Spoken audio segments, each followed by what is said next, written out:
बिस्मिल्लाहिर्रहमानिर्रहीम। मेरा नाम है डॉक्टर जुनैर। आज का हमारा टॉपिक है, अक्सर लोग हमसे सवाल करते हैं कि आप पीआरपी मैनुअली करेंगे या गन से करेंगे, यानी मैनुअली मतलब आप सिरिंज से करेंगे या गन के साथ करेंगे। तो इसका मैं आपको ब्रीफली थोड़ा सा समझा देता हूं कि गन से और सिरिंज की पीआरपी में क्या फ़र्क है।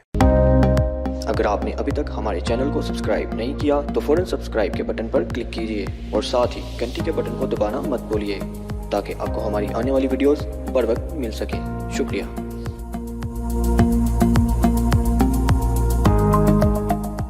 अक्सर सेंटर वाले कहते हैं कि अक्सर सेंटर से लोग होके आते हैं और कहते हैं कि उन्होंने हमें विदाउट एनेस्थीसिया गन के साथ हमारी पीआरपी कर दी। ठीक है, जो पीआरपी फ्लूइड होता है उसकी पेन काफी होती है। अगर आप कहें कि सुन किए बगैर, एनेस्थीसिया दिए बगैर हमारी पीआरपी कर दें और गन के साथ उन्होंने की, तो वो आपके बिल्कुल सुपरफिशियल ही पीआरपी फ्लूइड आपका वो डाल देते हैं, वो स्किन के अंदर जाता ही नहीं। तो उस गन के साथ पीआरपी करने का कोई फायदा नहीं, जो आपकी हेयर रूट्स, हेयर फॉलिकल तक उसकी नीडल ना जाए।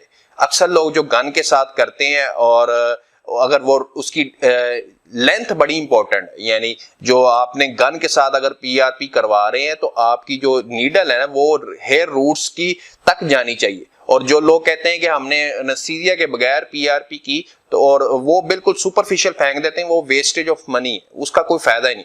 क्योंकि पीआरपी का फ्लूइड काफी पेनफुल होता है। अगर आप एनेस्थीसिया नहीं ना देते, अगर आप नर्व ब्लॉक नहीं लगाते, ऑप्थेल्मिक नर्व यहाँ से गुजर रही होती हैं, इनको अगर आप नर्व ब्लॉक नहीं लगाते तो पीआरपी का जो पेन है वो बर्दाश्त के काबिल नहीं। ठीक है, जो अक्सर लोग कहते हैं कि हम एनेस्थीसिया के बगैर ही हमने पीआरपी कर दी, तो वो बिल्कुल वेस्टेज ऑफ पीआरपी फ्लूइड होता है, वो ऊपर ऊपर ही फेंक देते हैं, उसको इंजेक्ट स्किन के अंदर नहीं करते। अब लोग पूछते हैं कि आप गन के साथ करते हैं या मैनुअली करते हैं। हम दोनों के साथ करते हैं, लेकिन मैनुअली में ये होता है कि हर चीज डिस्पोजेबल होती है और जो दूसरी गन होती है उसका जो बेस होती है ना वो चेंज नहीं होती, उसको साफ करना पड़ता है, उसके ऊपर नीडल लगानी पड़ती है।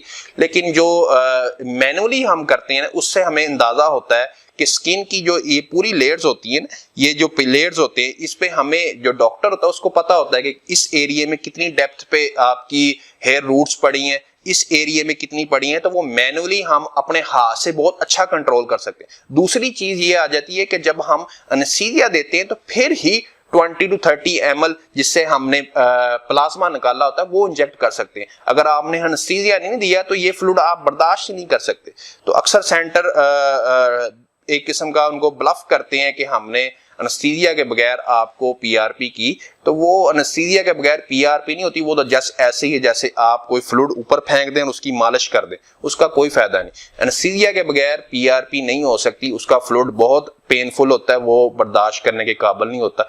तो मैनुअली भी हम कर सकते हैं और गन के साथ भी कर सकते हैं। मैनुअली का फायदा है कि हम अपने हाथ के कंट्रोल के साथ जितनी हमने डीप जाना होता है हम उतना डीप जाते हैं, जिस डायरेक्शन में जाना होता है हम डायरेक्शन में जा सकते हैं और मैनुअली रिजल्ट ज्यादा बेहतर आते हैं एज कंपेयर टू गन।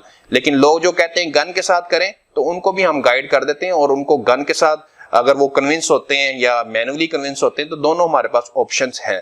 ठीक है, मजीद आपने को पीआरपी के मुतालिक, हेयर ट्रांसप्लांट के मुतालिक और किसी की बालों के हेयर फॉल के मुतालिक कोई क्वेश्चन हो, कोई क्वेरी हो, आप मुझे व्हाट्सएप कर सकते हैं, कॉल कर सकते हैं। अल्लाह हाफिज।